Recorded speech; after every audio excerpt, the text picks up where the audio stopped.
Grabar en el... Indicamos entonces la importancia del nacimiento virginal del Señor Jesucristo. Dijimos que era importante porque es una señal, enseña la deidad de Jesucristo, es prueba de la humanidad de Jesús, hizo posible que Jesucristo no heredara la naturaleza pecaminosa. También argumentamos a favor de la humanidad de Jesucristo. Dijimos que nació de una mujer, creció y se desarrolló como todos los hombres, tuvo todos los elementos esenciales de la naturaleza humana, como es el cuerpo, el alma, el espíritu, una conciencia, una voluntad humana. Se le dieron nombres que son humanos, tuvo todas las fragilidades como humano, excepto en el pecado. Se cansó, tuvo, se angustió también, sintió tristeza, lloró y se cansó, sentía hambre, sed, cansancio, como todos los seres humanos. Fue y muy importante que Cristo se encarnara para revelar al Padre, para ser nuestro sumo sacerdote, para quitar el pecado también, para deshacer las obras del diablo y ponernos un ejemplo de una vida santa y preparar una iglesia para que cuando Él vuelva se vaya con Él. También mostramos las evidencias o indicamos las evidencias de la impecabilidad de Jesucristo. Cuando hablamos de impecabilidad queremos decir que era imposible de que Cristo pecara. Satanás no pudo tentar a Cristo, los judíos no pudieron decir nada con respecto a algún pecado de Jesús. Juan dijo que Cristo era la luz del mundo, Jesús hacía siempre lo que le agradaba al Padre, Jesús declaró haber obedecido los mandamientos de Dios, Pilato no encontraba nada malo en él. Era imposible que Cristo pecara, gracias a la unión de su naturaleza humana y divina en una sola persona. Indicamos también que la unidad hipostática consiste en dos naturalezas completas, humana y divina, en una sola persona. Bien, ahora entonces continuamos con la clase número 4 de Teología Sistemática 2.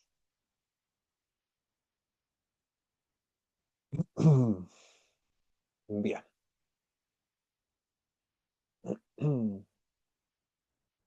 aquí estamos entonces. Teología Sistemática 2. Aquí tenemos una imagen de la traición de Jesús o el prendimiento de Cristo por Caravaggio en el año 1602. Se pintó como él se lo imaginaba, con trajes medievales. Veremos los estados de Jesucristo. Uno de estos estados fue el estado de la humillación. En cuanto a la encarnación y nacimiento de Jesús, el sujeto de la encarnación no fue el Dios Trino, sino la segunda persona de la Santísima Trinidad, la que adoptó la naturaleza humana, aunque cada una de las personas divinas estuvo activa en la encarnación. En- Hubo un cambio efectuado en la encarnación. La encarnación no quiere decir que el Logos dejó de ser lo que había sido antes. Siguió siendo el Logos desde siempre, el eterno Hijo de Dios. La encarnación constituyó a Cristo uno de los miembros de la raza humana. Cristo hizo suya la naturaleza humana, tomándola de la sustancia de la mamá, de María. El alma, el espíritu, la conciencia, la voluntad, el cuerpo, los genes, todos esos elementos de la naturaleza humana lo adopta de María.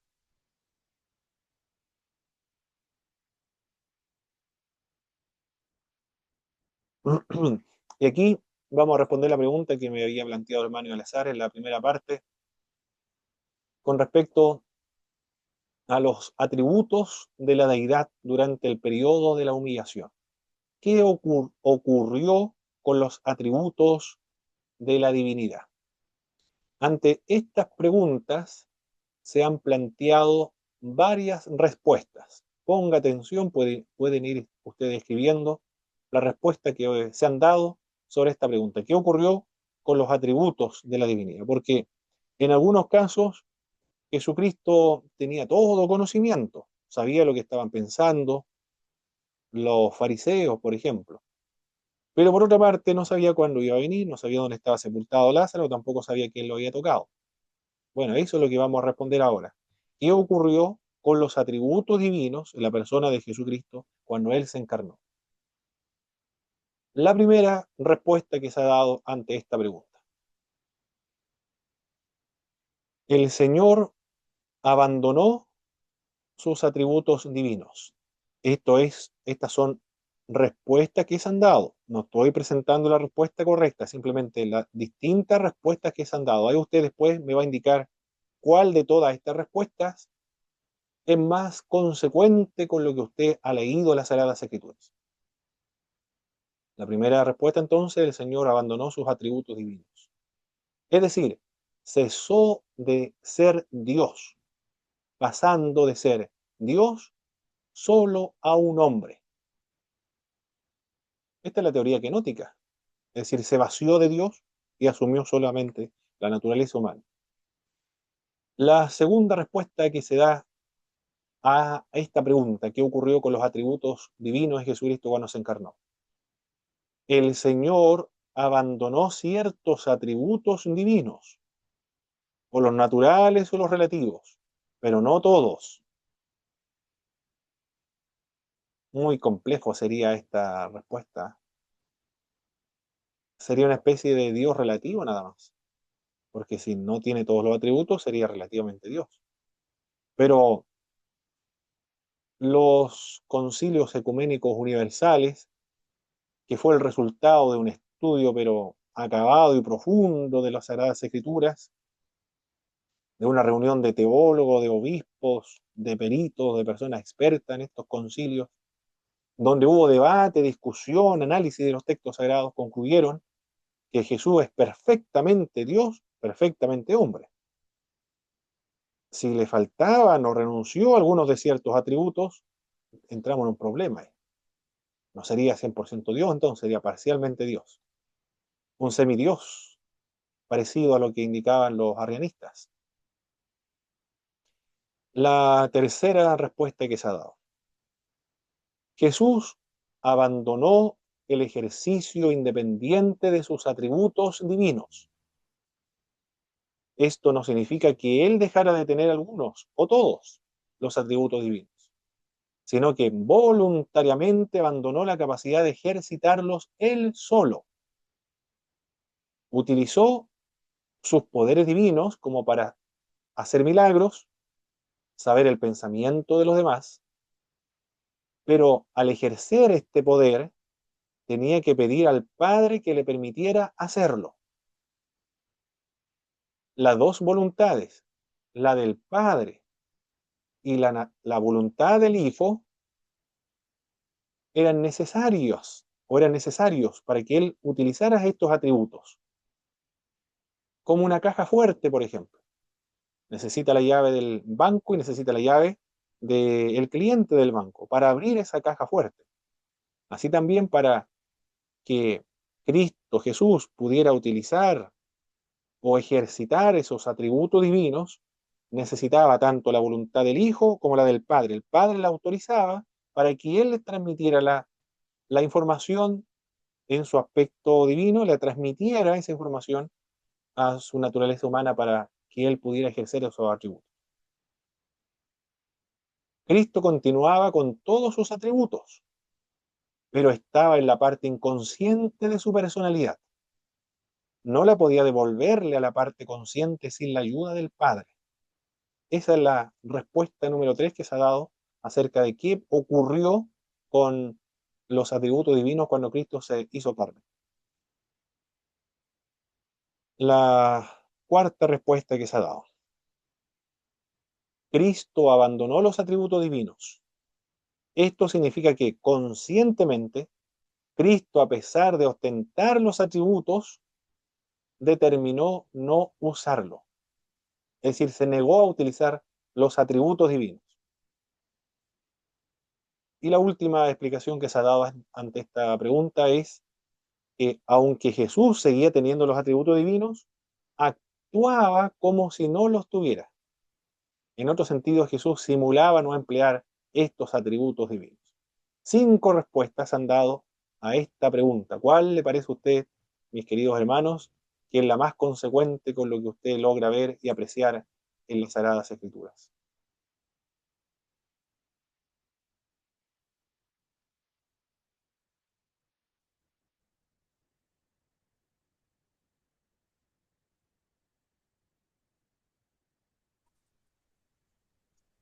La tercera,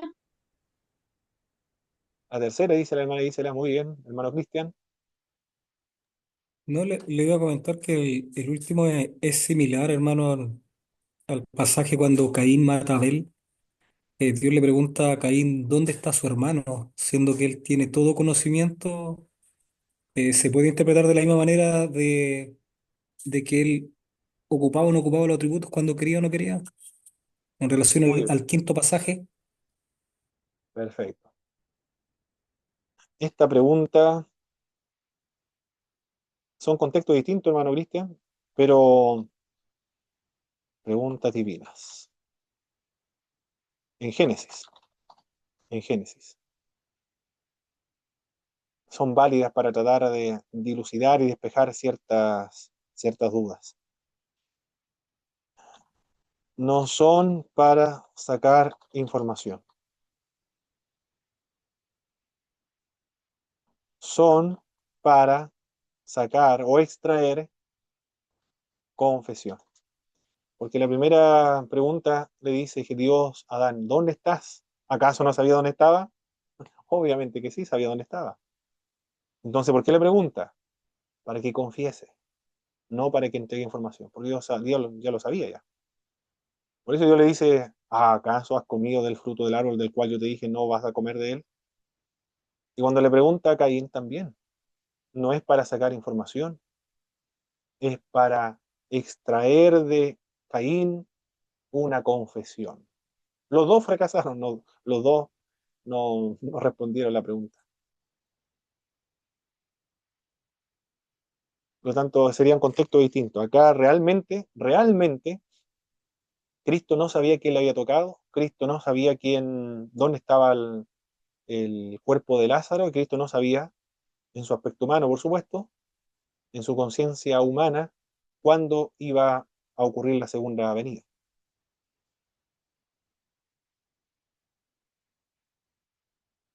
Bien. ¿Algún otro comentario, mis estimados hermanos, Hermano sobre... Pablo, Sí, hermano Alex, adelante. me, me llama la atención la tercera eh, explicación, pero me llama la atención cuando usted usa el concepto de que la naturaleza divina estaba en el inconsciente. Mencionó, usted ocupó ese concepto y no sé si lo está ocupando en el ámbito también, como se llama, clínico, en donde entendemos de que a nivel neuronal o de la conciencia está ocurriendo procesos totalmente como no accesibles a nosotros, pero que están ocurriendo de razonamiento, de entendimiento de los parámetros que están, por ejemplo, ocurriendo en nuestro propio cuerpo. ¿A eso se refiere? Sí, sí. O algo más metafórico? No, no, no. A eso, a la conciencia, es decir, el, el saber quién es uno, o tener una reflexión personal, o tener conciencia de sí mismo. A eso me refiero. Ser consciente de quién es él. Esa parte, en esa parte de su conciencia, su conciencia humana, no tenía esos conocimientos, a menos que el Padre le diera ese acceso y le autorizara para que se pudiese compartir en esa naturaleza humana, le pudiese compartir esa información en su naturaleza divina, perdón, en su naturaleza divina, se lo pudiera compartir a su naturaleza humana. Conciencia humana y conciencia divina, es increíble eso, ¿ah? Pero sí se ha utilizado para describir la completa humanidad de Cristo y la completa divinidad del Señor Jesucristo. En su conciencia humana lo sabía, pero no perdón, en su conciencia divina lo sabía, pero no en su conciencia humana. Y eso, esa es en ese sentido se utiliza el término conciencia, de, de autopercibirse a sí mismo. Bien. Yo creo que la tercera explicación es la más consecuente, ¿verdad? Con la Sagrada Escritura. Pero son explicaciones, mis hermanos. Son explicaciones nada más. Recuerde que la teología es un esfuerzo humano para conocer la verdad. Pero son esfuerzos de creyentes, convertidos, creyentes que tienen la iluminación del Espíritu de Dios. Pero todos se esfuerzan en tratar de comprender lo que se encuentra en la revelación. Y todos dependen de lo mismo, de la revelación. Pero, por eso que es una ciencia modesta, como todas las ciencias. Tratan de alcanzar las verdades nada más. Acá también la teología es exactamente lo mismo, pero todos dependen de la teología, de la revelación. Claro que no todos tienen el mismo concepto de inspiración de la Sagrada Escritura, pero sí, todos piensan que la Biblia es un libro inspirado por el Espíritu Santo y no comete errores. Ahí se parte bien, puede haber un diálogo sin problema. Bien, quiero ver la hora para no atrasarme mucho. Estamos bien. La encarnación se efectuó por medio de una concepción sobrenatural y un nacimiento virginal. Es de vital importancia, pues no heredó la corrupción o la naturaleza humana que le damos todos los seres humanos. Ya lo habíamos dicho esto ya. Los sufrimientos del Salvador ocurrió durante toda su vida. Con esto lo leyeron ustedes ya en su libro de Francisco La Cueva. Lo estoy extrayendo de aquí estos apuntes. Su vida de inmaculado estuvo asociada diariamente con los pecadores, la vida del único santo en medio de un mundo maldecido por el pecado, sufrió a causa de los repetidos asaltos de Satanás, sufrió en cuerpo y alma en la crucifixión, agonizó en el huerto del Getsemaní, en donde su alma se entristeció sobremanera hasta la muerte. Varias causas produjeron su sufrimiento, ocupó el lugar de un sirviente, de un esclavo. Hecho de ser santo, tuvo que vivir en un mundo contaminado por el pecado.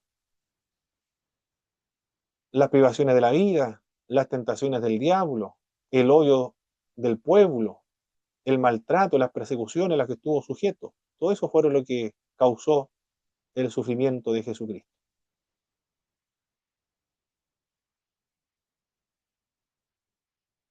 La muerte de Jesús, con respecto a la extensión de su muerte, Dios impuso el castigo de la muerte sobre el mediador judicialmente, puesto que no murió por su propio pecado.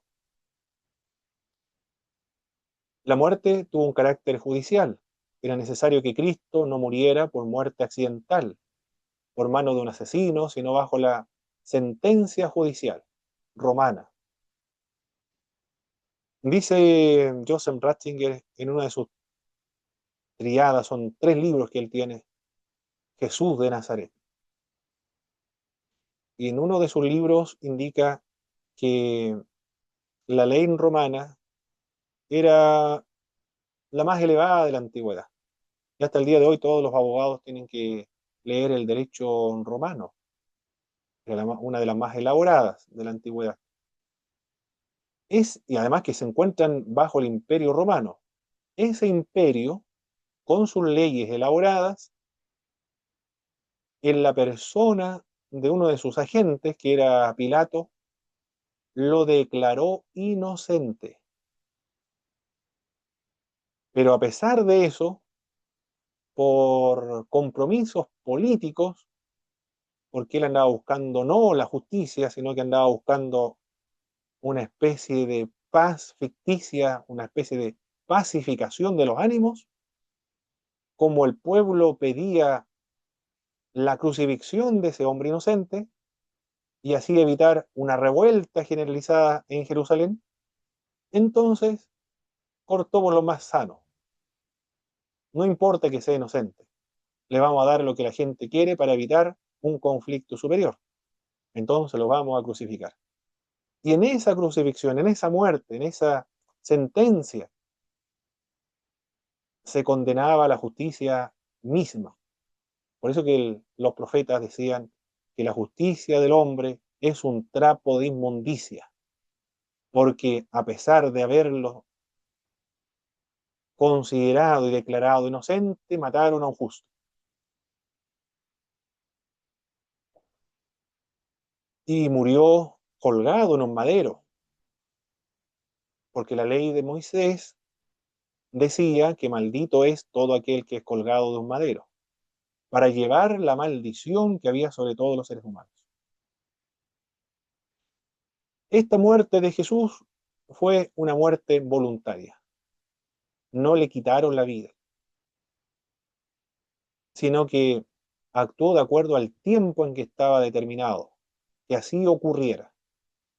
Y de hecho él va a Jerusalén y sabe lo que va, cuando le dice a sus discípulos, subiendo a Jerusalén, subiendo porque se encuentra sobre el nivel del mar, no recuerdo si son 470 o 740 metros sobre el nivel del mar, todos suben a Jerusalén porque quedan parte alta. Él sube a Jerusalén y le dice a sus discípulos, es necesario que el Hijo del Hombre sea entregado en manos de pecadores, sea crucificado, humillado, pero al tercer día resucitará de entre los muertos. Era necesario, lo había dicho ya. Él va a Jerusalén y entra deliberadamente en Jerusalén montado en un pollino, no solo para cumplir las profecías del Antiguo Testamento que hablaban acerca de él, sino también para apresurar su muerte. Así los fariseos dijeron después de la Pascua vamos a matarlo, pero cuando vieron que toda la gente se iba tras él, apresuraron el proceso de su muerte. Lo juzgaron de noche y coincidió, según el Evangelio de Juan, en, en el momento en que se estaban matando los corderos pascuales. En esa misma hora Cristo estaba muriendo en la cruz. Por lo tanto, Él es el que da su vida. Y eso es lo que dice Mateo capítulo 27, verso 50. Jesús despidió su espíritu. Vamos a leer esos dos pasajes bíblicos, por favor, mis estimados hermanos. Bueno, Elezar, por favor, Mateo capítulo 27, verso 50. ¿Y qué más falta que lea? Hermano Alex, que no ha leído. Hermano Alex, por favor. Juan capítulo 19, verso 30. Esos textos bíblicos son textos que el escritor va a reflexionar. Bueno, el espíritu, bajo el espíritu de Dios, claro, el espíritu está inspirando. Lo que menciona tiene finalidades teológicas, por lo que dice. Por favor, hermano, vamos a leer Mateo 27, 50. Amén. Mas Jesús, habiendo otra vez clamado a gran voz, entregó el Espíritu. Bien, Jesús entregó el espíritu. No le quitaron la vida, sino que él entregó su espíritu. Y él lo había dicho en el Evangelio de Juan, yo tengo poder para dar mi vida y también tengo poder para devolverme la vida. ¿Quién puede hacer eso? Solamente Jesús, Jesús de Nazaret. Y en Juan capítulo 19, verso 30, por favor, hermano Alex. Cuando Jesús hubo tomado el vinagre, dijo, consumado es, y habiendo inclinado la cabeza, entregó el espíritu. Bien, habiendo inclinado la cabeza, entrega el espíritu. Normalmente, cuando se le sale el espíritu, en un caso de una muerte, luego como resultado natural, porque ya no tiene vida, inclina su cabeza. En cambio acá Juan lo escribe reflexivamente. Inclinando su cabeza, entregó su espíritu también. Bien, la muerte de Cristo entonces fue voluntaria. Cristo, al experimentar la muerte eterna, consiste solo en la conciencia humana del mediador, como un sentimiento de ser dejado de Dios. No significa que existió una separación entre el Logos y la humanidad de Jesús, sino en la conciencia humana de Jesús sintió esa separación de Dios Padre. Bajo ningún punto de vista, el Logos se separa del Padre, es imposible, es una separación de esa naturaleza. Pero sí en su naturaleza humana lo sintió, el peso y las consecuencias, el resultado del pecado que es la muerte, es decir, la separación de Dios, lo experimentó. Debió haber sido muy terrible porque siempre él ha tenido esa experiencia de la comunión íntima e intensa con Dios, pero de repente o de pronto, a causa del pecado, Dios ya no lo puede ver más y por eso que aparta sus ojos de él y hay un manto de tinieblas sobre el mundo, sobre en Jerusalén, donde Cristo moría. La naturaleza humana durante un momento perdió el consuelo consciente que que debía derivar de su unión con el Logos divino. Sintió dolorosamente consciente de la plenitud de la ira divina que caía sobre él. Sintió el peso del juicio de Dios sobre él a causa del pecado. En un momento, él agotó toda la ira de Dios y experimentó el dolor y el peso del pecado y el castigo eterno del pecado. Lo experimentó. Sabe personalmente aquello. En su aspecto humano experimentó esa separación eterna de Dios. Estamos en los estados de la humillación de Cristo, la muerte del Salvador del mundo.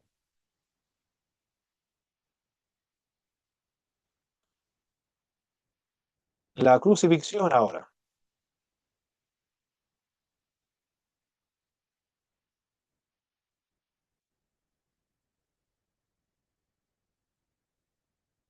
No sé si alcanzo a esto,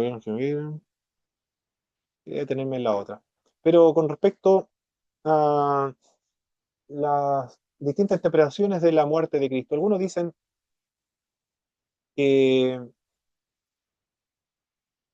que Cristo sufrió un accidente, nada más. No fue una muerte expiatoria, sino una muerte. Algunos señalan que la cruz fue algo imprevisto en la vida de Cristo, el Calvario no figuraba en el plan de Dios para su Hijo, la muerte de Cristo fue un mero accidente, tan imprevisto, inesperado como la muerte de cualquier otro mártir. Otros hablan acerca de la teoría del mártir. La muerte de Cristo fue semejante a la de Juan Hus, o de Policarpo, o de cualquiera de los grandes hombres que dieron su vida por alguna causa. Surgen algunas preguntas sobre la teoría del mártir. ¿Por qué Dios le abandonó en la crucifixión? Y en cambio Esteban, quien muere como mártir, vio en los cielos abiertos y a Cristo sentado a la diestra del poder de Dios, más que ser apartado y alejado de Dios en el momento de su martirio, fue consolado en ese momento en que entregaba y daba su vida por la causa de Cristo. Aquí ocurre algo totalmente diferente. Dios le abandonó en el momento de la crucifixión. La otra del ejemplo moral. La muerte de Jesús ejerce una influencia sobre la humanidad para su mejoramiento moral nada más. Él no murió para expiar el pecado de nosotros, sino para dejar un ejemplo moral nada más, para que mejorara en la humanidad. Cristo murió para hacerle ver a los hombres cuánto Dios les amaba a ellos. Y los hombres ya no tengan más miedo ni terror de Dios, porque ahora Dios se ve en una imagen de un hombre que está muriendo. Entonces, un hombre muerto en la cruz, sufriendo, igual que todos los seres humanos, no produce ese espanto que produjo Dios cuando descendía en el monte Sinaí, con fuegos, relámpagos, terremotos, voces de bocina, la gente no quería acercarse, solamente Moisés se acercó, producía terror.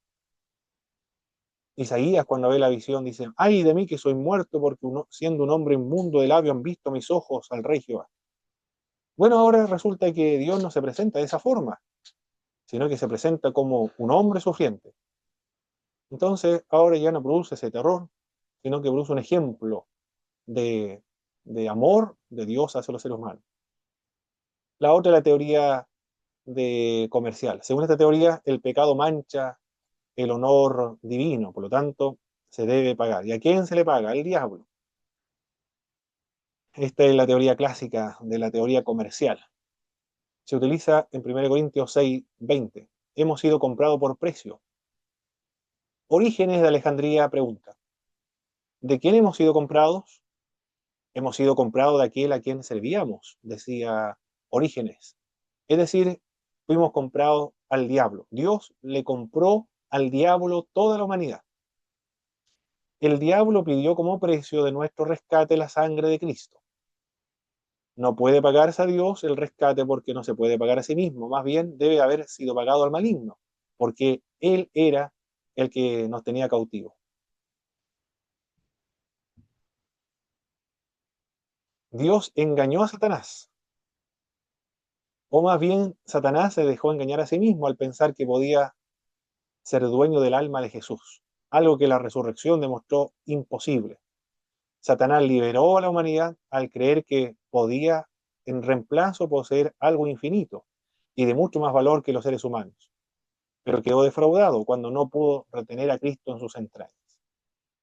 Gregorio de Niza, uno de los padres naciancenos, uno de los padres campeones de la ortodoxia cristiana, desarrolló más adelante la teoría de Orígenes de Alejandría. Gregorio de Niza reconoce que Dios engañó a Satanás al ocultar la deidad de la humanidad de Cristo. Hizo que el diablo mordiera el anzuelo como un pez hambriento. El engaño de Dios se justifica pues tenía un buen propósito. Es decir, aquí los medios, el fin justifica los medios. Según esta teoría, esta explicación que nos indica Gregorio, usó la misma estrategia del diablo para apropiarse de la humanidad. Dios engañó al diablo. Comparó la cruz con una red para capturar aves, e incluso Agustín comparaba la cruz con una trampa para atrapar ratones, con la sangre de Cristo sirviendo de cebo. Son teorías nada más, mis hermanos. Son teorías en base al pasaje bíblico: Jesús nos rescató, hemos sido comprados por precio. Pero creo que estas teorías, la comercial, por ejemplo, se interpretó de manera muy literal, demasiado y extremadamente literal. No dice la Biblia quién se pagó el precio, no lo menciona. Debemos guardar silencio cuando la Biblia guarda silencio. Los predicadores luteranos, los teólogos luteranos dicen que no debemos razonar ni emplear nuestra lógica humana para responder estas preguntas. ¿A quién Dios le pagó el precio? No lo dice. Si no lo dice, no vamos a nosotros a comenzar a inventar respuestas, porque llegaríamos a la teoría de Gregorio, de Orígenes, de Alejandría e incluso de Agustín de Hipona. Son teorías nada más, pero son erradas. La teoría del accidente, Cristo no murió en un accidente, no murió como mártir, no murió como un ejemplo de una vida moral, no, y también la teoría comercial para pagar un precio al diablo, tampoco. Son todas teorías erradas. Cristo murió en la cruz para expiar nuestros pecados, para redimir de nuestros pecados, como nuestro sustituto, para redención. Lo voy a escribir aquí para que no se olvide mejor, mis hermanos. Para redimir como nuestro sustituto, para expiar, para propiciar. Redimir, liberar a un esclavo pagando un precio. Sustituto, o para sustituir, murió en nuestro lugar. Expiar, quitar el pecado o cubrir el pecado, cubrir al pecador en Cristo es quitar el pecado. Propiciar, aplacar la ira de Dios. Esa es la finalidad de la muerte del Señor Jesucristo. Estas son interpretaciones erróneas de las teorías de la muerte de Jesús de Nazaret. Los menciono porque usted en más de alguna oportunidad se va a encontrar con estas explicaciones, pero son explicaciones erradas, no son las correctas. Esta es lo que quería trabajar más detenidamente. ¿Alguna pregunta hasta ahora, mis estimados hermanos?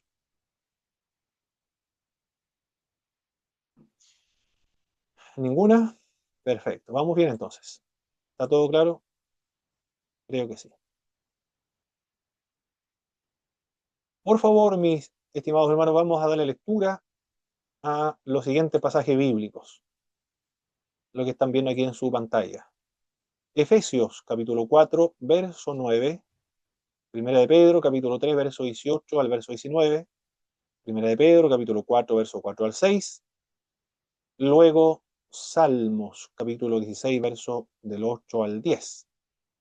Y Salmos capítulo 139, del verso 13 al verso 16.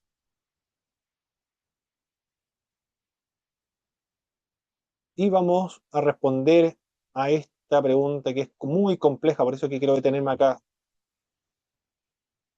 sobre una parte del credo de los apóstoles.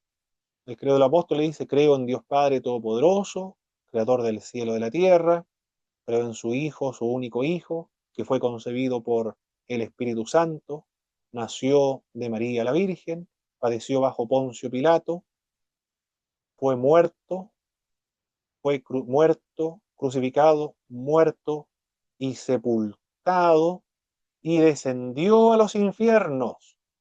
A esa parte, descendió a los infiernos. Es hermoso el credo. Y resucitó al tercer día de entre los muertos. El, esa parte de descendió a los infiernos aparece por vez primera en el año 390 en el credo de los apóstoles. Antes del año 390 no está presente. El primero en emplearlo fue Rufino. Pero Rufino, cuando hablaba acerca del infierno, él tenía en su mente o como presupuesto la sepultura, es decir, la fosa donde son echados los cuerpos de los difuntos. Solamente eso quería indicar.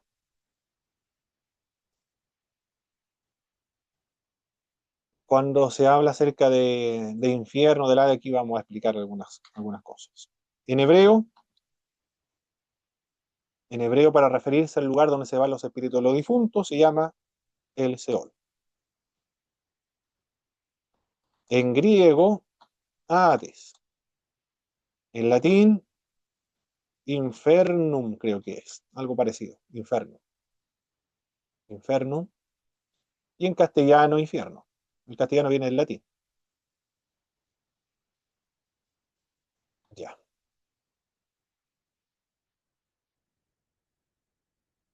Seol, Hades y infernum tiene dos connotaciones. Puede referirse a la sepultura o puede referirse al lugar donde van los espíritus de los difuntos, sin precisar el lugar, sino todos se van al mismo lugar, porque a ese lugar se llama, o ese estado más bien, porque cuando hablamos de lugar presupone la materia, pero como se van las almas, que son inmateriales, entonces tendríamos que decir a un estado, Seol, Hades, infierno. Y si nos referimos a la materia del cuerpo, entonces sepultura común. Pero si nos referimos al alma, entonces al lugar donde se van los espíritus de los difuntos. Tenía esas dos connotaciones o esas dos acepciones. Pero cuando lo utiliza Rufino, se refería a él a una sepultura. ¿No?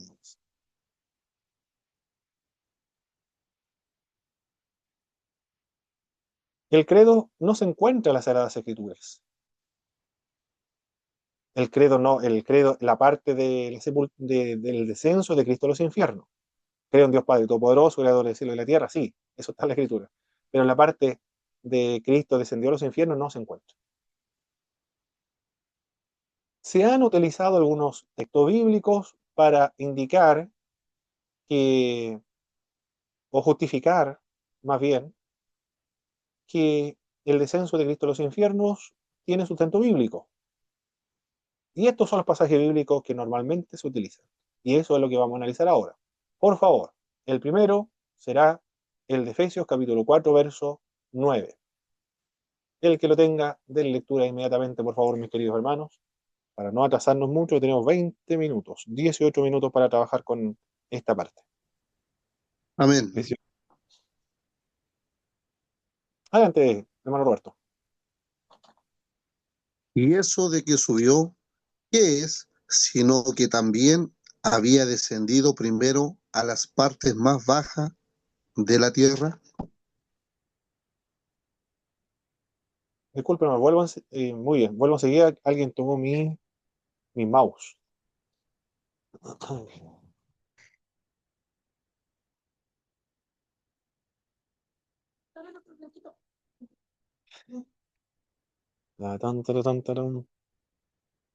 ¿Dónde está Blanco la vida? Ujú.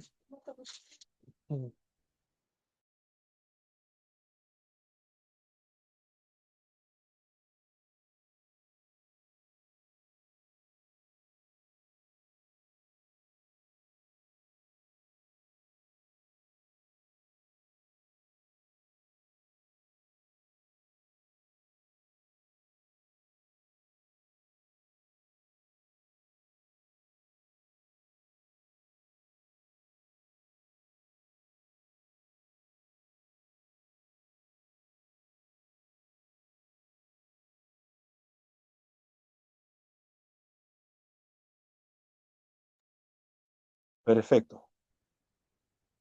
Ya, se había vuelto loco el mouse. Lo está ocupando mi esposa.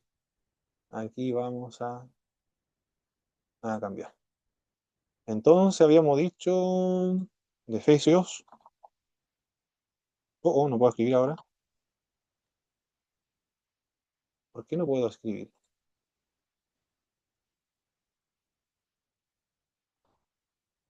Mm, algo pasó con mi computador.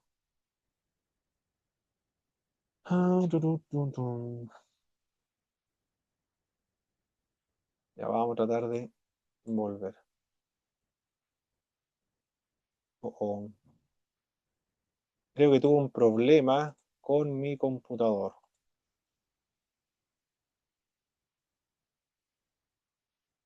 Ya vamos a trabajar así, eh, sin poder escribir ahora. O vamos a ver ahora. Ah, sí, ahora sí. Perfecto. Ya, Efesio entonces descendió, dice el pasaje, descendió a las partes, mejor, bajas de la tierra. No va a quedar bajas de la tierra. Sino aquel que descendió a las partes más bajas de la tierra. Eso dice Efesios. ¿Qué capítulo era? Oh, se borró acá. Capítulo 4, verso 9. Ya. Pero algo pasó aquí que no logro ver. Ahí está. Ya. Baja de la tierra. Muy bien. Quedémonos con ese pasaje bíblico. Cristo descendió a las partes más bajas de la tierra. Ahora, Primera de Pedro, capítulo 3, verso 18 al 19.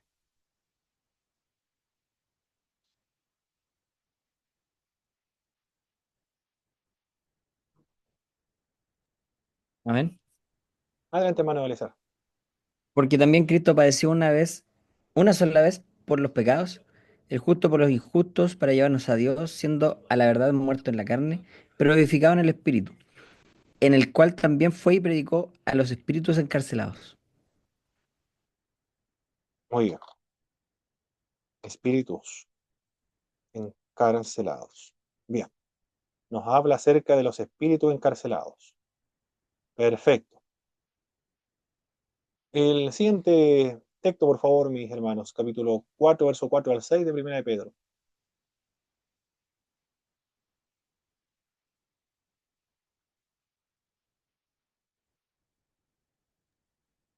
¿La puedo leer yo también? Ya, Adelante, por favor, ya. hermano Belezar. Muchas gracias. A esto les parece cosa extraña que vosotros no corráis con ellos en el mismo desenfreno de disolución y os ultrajan. Pero ellos darán cuenta al que está preparado para juzgar a los vivos y a los muertos. Porque por eso también ha sido predicado el Evangelio de los muertos, para que sean juzgados en carne según los hombres, pero vivan en espíritu según Dios. Muy bien. Predicado el Evangelio a los muertos. Excelente. Vamos a ver inmediatamente El Salmo 16, verso 8 al 10 dice, no permitirás que tu santo vea corrupción. Se aplica a Jesucristo, pero se aplica al cuerpo físico de Jesús de Nazaret. No dejarás mi alma en el Hades o en el Seol, ni permitirás que tu santo vea corrupción. Se entiende que ahí se refiere a la sepultura, porque no comienza el proceso de la descomposición, Cristo resucita antes. Un poco más claro ese pasaje. Aunque dice Seol, pero es muy explícito o sugiere que se refiere a la sepultura común nada más. El Salmo 139, verso del 3 al 16, por favor.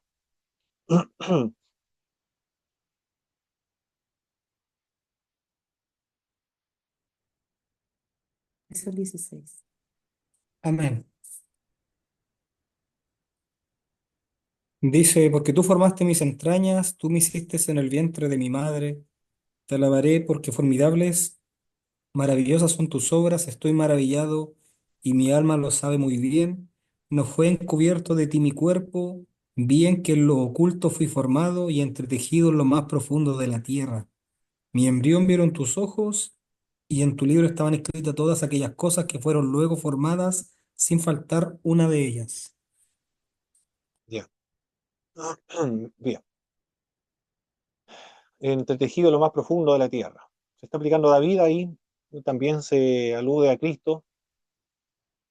Ahí es muy claro, hermano. No creo que alguien interprete tan literalmente este pasaje bíblico, además que se encuentra en los Salmos, que pertenece a un género poético, que se podría interpretar, o alguien podría interpretar ese pasaje de que el cuerpo de Jesucristo fue entretejido en lo más profundo de la tierra y después fue depositado al vientre de María. No creo que alguien pueda interpretar ese pasaje de esa forma, sino que está hablando acerca de la encarnación de Jesucristo, ¿cierto? En el vientre de su madre, con el caso de David, en el vientre de su mamá, está aludiendo a eso nada más. Profundo de la tierra en un sentido más metafórico, para describir el vientre materno nada más. Pero quédese con esta impresión. Predicó a los espíritus encarcelados, predicó el evangelio a los muertos. Y la parte más baja de la tierra, bueno, eso es lo que vamos a explicar a continuación, pero no yo, sino lo que han dicho las iglesias cristianas. La Iglesia Católica Apostólica Romana dice lo siguiente. Cristo descendió al Limbus Patrum. ¿Cuál es el famoso Limbus Patrum? Aquí lo vamos a tratar de dibujar. Estos dibujos son para efecto didáctico nada más, mis queridos hermanos. No es que así sea el lugar del el mundo de los espíritus, solamente para efecto didáctico.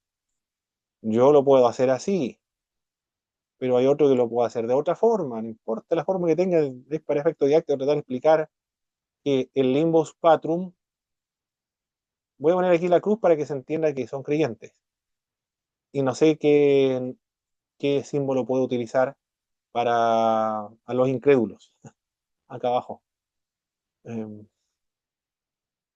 ya, incrédulo, un ahí puede ser, incrédulo. Sí, voy a poner un ahí, incrédulo. Ya. Todo esto se le denomina el Seol. Todo este círculo, imaginémonos que es una especie de un óvalo, un globo o algo así. Eh, Así más o menos estamos representando el Seol, el Hades, el Infernum o el infierno, el lugar donde se van los espíritus de los difuntos. Solamente quiero expresar esa idea, donde se van los espíritus de los difuntos. Pero en el Nuevo Testamento, gracias al relato de Cristo, de Lázaro, Cristo y Lázaro, el rico y el Lázaro, sabemos recién allí que hay una parte superior, y esa parte superior es el conoce como el seno de Abraham o el paraíso también. Entonces el catolicismo romano dice que Jesús descendió acá, a esta parte descendió Jesús, según el catolicismo romano, y toma esta parte, esa parte de arriba, donde están todos los creyentes, y lo traslada a otro lugar, y eso sería el paraíso. Lo separaría. Cristo descendió entonces a esa parte del Limbus Patrum, la parte donde están los creyentes arriba. Los luteranos dicen que Cristo descendió a pronunciar sentencia de condenación. ¿Pero a dónde descendió? Los luteranos dicen que Jesús descendió acá. Claro, si los católicos dicen una cosa, los luteranos tienen que decir otra cosa, no pueden decir lo mismo. Respecto a este asunto del descenso de Cristo a los infiernos. La Iglesia Católica arriba y los otros lados. Los luteranos abajo, a los incrédulos, pero para declararle o pronunciarle una sentencia de condenación. Le dice, ustedes están todos perdidos, no hay ninguna esperanza, ya no hay ninguna solución. Los anglicanos. Cristo descendió, dicen los anglicanos, también como el catolicismo romano, descendió acá arriba, al Limbus Patrum también. Pero no se lo llevó a otro lugar, porque no es un lugar, sino que es un estado donde están los espíritus de los difuntos. Y les explicó el Evangelio para que ellos entendieran. Le explicó el Evangelio a Abraham, a Isaac, a Jacob, es decir, los antiguos, tal cual como nosotros lo entendemos ahora. Juan Calvino dijo esto con respecto a estos pasajes bíblicos. ¿Quién el que subió, sino el mismo que descendió a las partes más profundas de la tierra? Se refiere al vientre de María, entonces a la encarnación. Cristo le predicó el Evangelio a los espíritus encarcelados. ¿A qué espíritus encarcelados se refiere? A los espíritus encarcelados, a aquellas personas que están espiritualmente encarcelados. Les predicó el Evangelio a los muertos, para que sean vivificados en espíritu. Perdón, para que sean vivificados en la carne, para que sean juzgados en la carne. Le predicó el Evangelio a los muertos, para que ellos sean juzgados en la carne. ¿Estos muertos son físicos o son muertos espirituales? Parece que son espirituales entonces. Lo interpretó Calvino como refiriéndose a esta expresión, Cristo descendió a las partes más bajas de la tierra, en el sentido del se encarnó. Eso nada más quiere decir. No que descendió al Seol o al Hades, como lo manifiesta el catolicismo romano, los luteranos, los anglicanos. No sé si lo habían visto anteriormente, esta declaración del credo, mis hermanos, si lo han predicado en sus iglesias, o lo han escuchado en alguna oportunidad, o quizás la iglesia tenga alguna declaración respecto a este asunto, o cómo usted lo había entendido antes de haberlo trabajado acá en clase. ¿O cuál a usted le parece la más consecuente con estas cuatro interpretaciones que estamos viendo? Mano Pablo, Adelante, hermano Cristian. eh, bueno, yo creo que este es uno de los pasajes que, como se dice, genera mucha duda y especulación, pero generalmente lo he entendido como lo aplica la Iglesia Católica, pero a la vez aplicando un poco también el lado de los luteranos, en el sentido de que como no es tan claro el pasaje, siempre entendí por un lado de que iba a proclamar victoria, digamos, al lado del seno de Abraham, pero también por otro lado iba también a pronunciar sentencia de condenación, digamos, a aquellos que no habían, se habían sujetado a la ley, digamos, en este caso. Pero Perfecto. siempre está como eso, esas dos posturas. Muy bien, hermano Cristian. Entonces, de alguna u otra manera llegó esta información a donde usted se encuentra, a la iglesia. No sé si todos en su iglesia creerán la misma postura, pero es una de las posturas existentes. De alguna manera llegó allá, ¿eh? De alguna manera. No sabemos cómo, pero está ahí presente. ¿Alguien más, mis hermanos? Mi hermano, ¿cómo está por acá Pa- el pastor Adelante, Esteban doctor Bravo? Patricio. Patricio Bravo. Sí, mire, sabe que en base a lo mismo que decía el hermano anterior, Alex, si es que no me equivoco, eh, claro, esto se explica casi siempre de esa forma en la iglesia. Incluso en mis discipulados antiguos por ahí, pues estas doctrinas las que me enseñaron a mí es lo que uno muchas veces predica en el púlpito. Pero me llama completamente la atención y por eso es muy bueno estudiar esta ciencia porque vas dándote cuenta cómo se va generando, digamos, no sé, este sincretismo, esta mezcla, es una mezcla de doctrinas, pero que al final vas entendiendo que tienes que ir tomando digamos, esta ciencia te va guiando donde vas saliendo los autores, digamos, y la palabra te va guiando de mejor forma.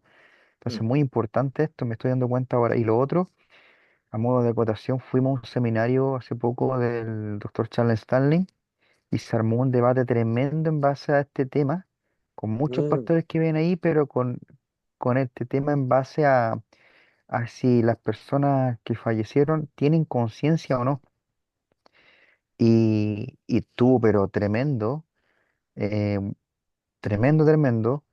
No, y bueno, estuvimos con mi pastor Fuente Alba, bueno, que también es su alumno, mm, y no, estuvo tremendo.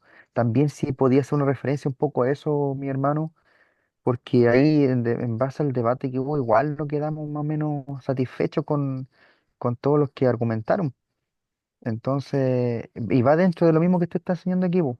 Entonces sería bastante importante aquello, pero no agradecer porque esto nos sirve mucho, mucho. Y yo me voy por lo mismo, hermano, para terminar, de que hay una mezcla, lo mismo, que bajó, ¿no es cierto?, al Limbus Patrum, como dice la religión católica, y dio victoria y también fue a proclamar también al Hades, ¿no es cierto?, a los que ya estaban ahí. Eso, mi hermano, muchas gracias, disculpe. ah, perfecto, perfecto. Ah, se mezclan entonces, van intercambiando. Ah, muy bien, muy bien. Excelente, mis queridos hermanos. Quería saber cuál era la opinión, la postura que ustedes han adoptado. Pero no es algo nuevo, sino que es algo que se ha dicho hace bastante tiempo atrás ya. Bueno, son esas cuatro. Yo no sé, en mi iglesia, no sé cuál, bueno, es muy distinta. El hermano Eleazar es de mi misma denominación. No sé quién más es de la Metodista Pentecostal. Ahí más. Sí. Hermano Eleazar, no sé cuál es como somos distintos, aunque somos de la misma misión, varían en los lugares del norte, en el sur. No sé si hay una enseñanza oficial, hermano Eleazar, o más o menos, por lo menos la tradición oral, porque escrita no está esta doctrina en el documento de artículo de fe. No, la verdad es que yo creo que ni siquiera se menciona, porque por lo mismo yo creo que se da una cierta, bueno, yo creo que quizá a nivel nacional tenemos esa deficiencia de quizás no tener bien estructurado este tema. Mm, Entonces es complejo que la iglesia tenga una postura particular. Por lo correcto, tanto, yo creo que lo que se ha decidido y a nivel, yo creo que esto a nivel nacional, es como cada uno se la rebusca como puede y quizás iglesias locales tienen su planteamiento, pero en nuestro caso no es un tema que no se toca realmente. correcto. Sí, sí. Yo nunca había escuchado ninguna iglesia del Estado. Pero siempre la misma misión, pero nunca una explicación respecto a esto. No se toca, de hecho. Perfecto, mis estimados hermanos. Hemos concluido esta clase de hoy día, ya estamos en la hora.